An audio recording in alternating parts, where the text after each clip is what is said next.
तो दोस्तों, आपने कभी सोचा है कि दो लोग एक ही शहर में होकर फिर भी एक जैसी उम्र है, दोनों के पास 24 घंटे हैं, फिर भी कुछ लोग सालों तक पैसों के लिए संघर्ष करते रहते हैं और कुछ लोग धीरे धीरे अपनी इनकम, एसेट और अपॉर्चुनिटी बढ़ाते जाते हैं। क्या फ़र्क सिर्फ किस्मत का है? नहीं, कई बार फ़र्क उनके पैसे को देखने के तरीके, फैसले लेने की आदत और सोचने के तरीके में होता है। और आज की इस वीडियो में हम बात करेंगे गरीब और अमीर की सोच में 7 ऐसे बड़े फ़र्क। लेकिन एक बात पहले साफ कर दूं, यहाँ गरीब और अमीर का मतलब किसी इंसान की कीमत या उसकी इज्जत से नहीं है। गरीबी कई बार परिस्थितियों की वजह से होती है। हमारा फोकस है मनी माइंडसेट और फाइनेंशियल हैबिट्स पर। तो वीडियो को अंत तक देखना, क्योंकि आखिरी वाला फ़र्क शायद आपकी पूरी सोच बदल सकता है। अब पहले जानते हैं, गरीब सोचता है पैसा कहाँ बचाऊं और अमीर सोचता है पैसा कैसे बढ़ाऊं। तो वीडियो को आगे बढ़ने से पहले मैं आपको अपने बारे में बता देता हूं। मैं कविराज, जो पिछले 4 महीने से यूट्यूब पर money motivation plus content videos बनाता हूं।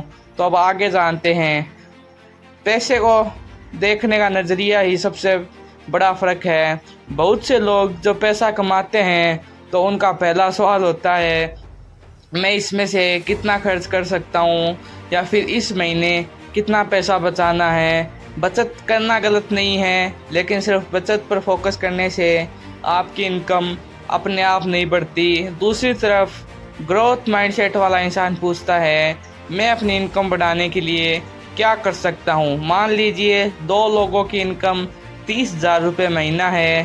पहला व्यक्ति सोचता है 30,000 में से 5,000 बचाने हैं। दूसरा सोचता है मैं 30,000 कमा रहा हूँ, लेकिन अगले 12 महीनों में इसे 50,000 या 60,000 तक कैसे ले जाऊँ। वह नई स्किल सीख सकता है, फ्रीलांसिंग कर सकता है, कंटेंट क्रिएशन शुरू कर सकता है, सेल्स सीख सकता है, अपना छोटा बिजनेस शुरू कर सकता है, या अपनी एग्जिस्टिंग स्किल्स को ज़्यादा वैल्यूबल बना सकता है। यही फ़र्क है। बचत आपको फाइनेंशियली स्टेबिलिटी दे सकती है, लेकिन इनकम बढ़ाने की क्षमता आपकी फाइनेंस ग्रोथ को एक्सीलेटर कर सकती है। इसलिए आज से सिर्फ ये मत सोचिए मैं खर्च कैसे कम करूं, इसके साथ ये भी सोचिए मैं ज़्यादा वैल्यू देकर ज़्यादा पैसा कैसे कमा सकता हूं। अब गरीब सोचता है, गरीब की सोच में अब सबसे बड़ा फ़र्क ये भी है कि गरीब सोचता है मैं कोई चीज़ अफोर्ड नहीं कर सकता, और अमीर सोचता है मैं इसे अफोर्ड करने लायक कैसे बनूं। मान लीजिए किसी व्यक्ति को एक लैपटॉप चाहिए, उसकी कीमत है 60,000 रुपये, और वो कहता है मेरे पास 60,000 नहीं है, मैं इसे अफोर्ड नहीं कर सकता। अब दूसरा व्यक्ति उसी चीज़ को देखकर सोचता है मेरे पास अभी 60,000 रुपये नहीं है, लेकिन मैं अगले 3-4 महीनों में 60,000 एक्स्ट्रा कैसे जनरेट कर सकता हूँ। ध्यान दीजिए, दोनों की करंट फाइनेंस सिचुएशन शायद एक जैसी है, लेकिन सवाल अलग अलग है। पहला सोचता है मैं क्यों नहीं कर सकता, दूसरा सोचता है मैं कैसे कर सकता हूँ। और यही सवाल आपकी पूरी डायरेक्शन बदल सकता है। जब आप कैसे पूछना शुरू करते हैं, आपका दिमाग सॉल्यूशन खोजने लगता है।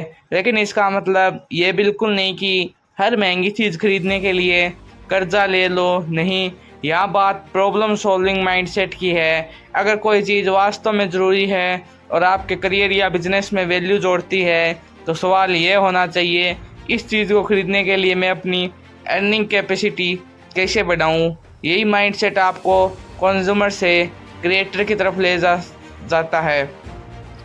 अब अगले फ़र्क की बात करते हैं। अब गरीब व्यक्ति सोचता है वो समय बिताता है, और अमीर समय को एसेट बनाता है।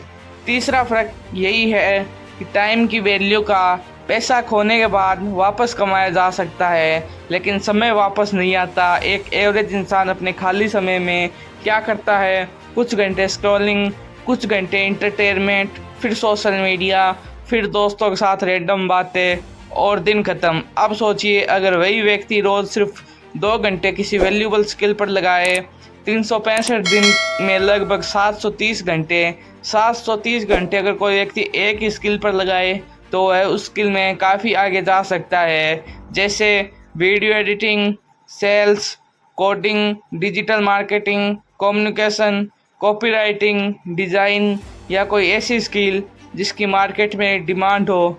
अमीर माइंडसेट वाला व्यक्ति हर खाली समय को काम में बदलने की कोशिश नहीं करता, ये भी गलत है।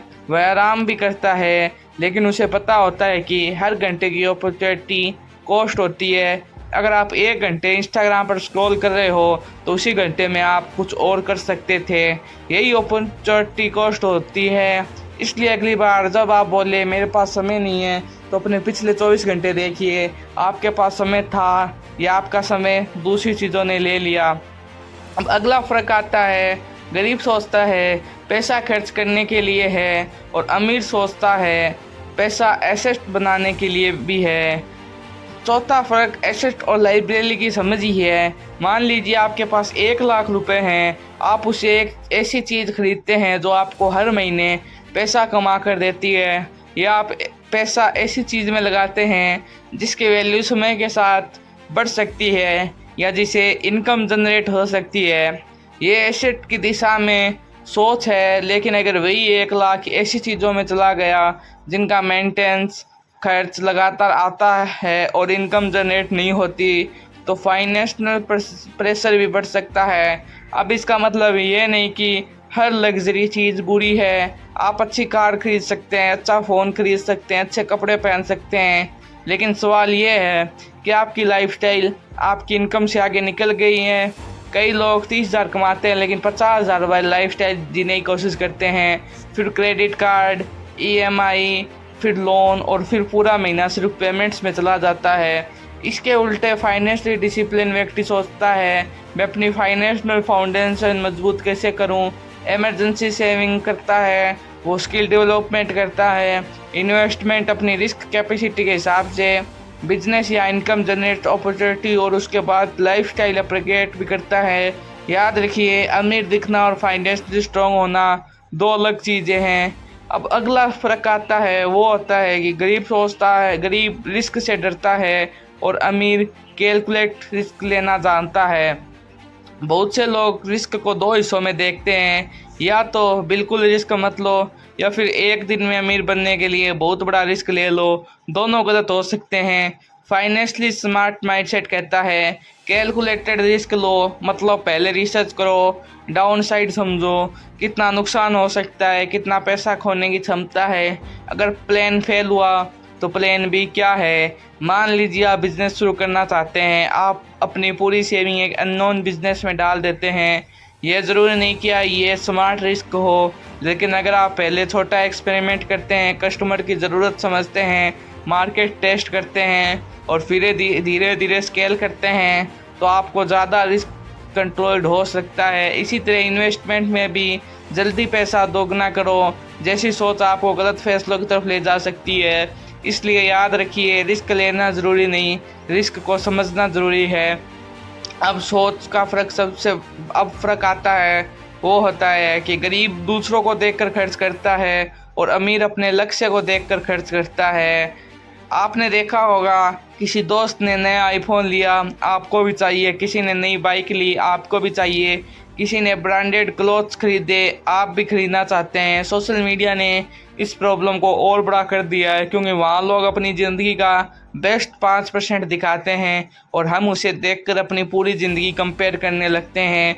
किसी की लग्जरी कार देखकर आपको लगता है मेरे पास क्यों नहीं है, लेकिन आपको ये नहीं पता कि वह कार कैश में खरीदी गई है या लोन पर है या रेंटल पर है या सिर्फ कंटेंट के लिए है। आपको सिर्फ कार दिखाई जाती है, उसके पीछे की फाइनेंशियल रियलिटी नहीं दिखाई जाती। इसलिए फाइनेंशियल स्मार्ट व्यक्ति खुद से पूछता है क्या ये चीज़ मेरे गोल के लिए ज़रूरी है। अगर आपकी प्रायोरिटी बिजनेस शुरू करना है तो हो सकता है आपका 1 लाख का फ़ोन खरीदना सही डिसीजन ना हो। अगर आपका गोल घर खरीदना है तो शायद आपको अननेसेसरी लाइफस्टाइल खर्च कम करने पड़े। अगर आपका गोल फाइनेंशियल फ्रीडम है तो आपको अपने पैसे का इस्तेमाल उस डायरेक्शन में करना होगा, यानी दूसरों की लाइफस्टाइल देखकर खर्च मत करो, अपनी डेस्टिनेशन देखकर खर्च करो। अपनी ज़िंदगी बदलने से पहले अपनी सोच बदलनी पड़ती है। अगर आपको ये वीडियो वैल्यूबल लगी हो तो इसे उस दोस्त के साथ ज़रूर शेयर करो जो पैसा कमाना चाहता है लेकिन अभी भी पुराने माइंडसेट में फंसा हुआ है। और कमेंट में लिखिए मैं अपनी फाइनेंशियल थिंकिंग बदल रहा हूँ। और हमारे चैनल को सब्सक्राइब कीजिए और वीडियो को लाइक कीजिए। मिलते हैं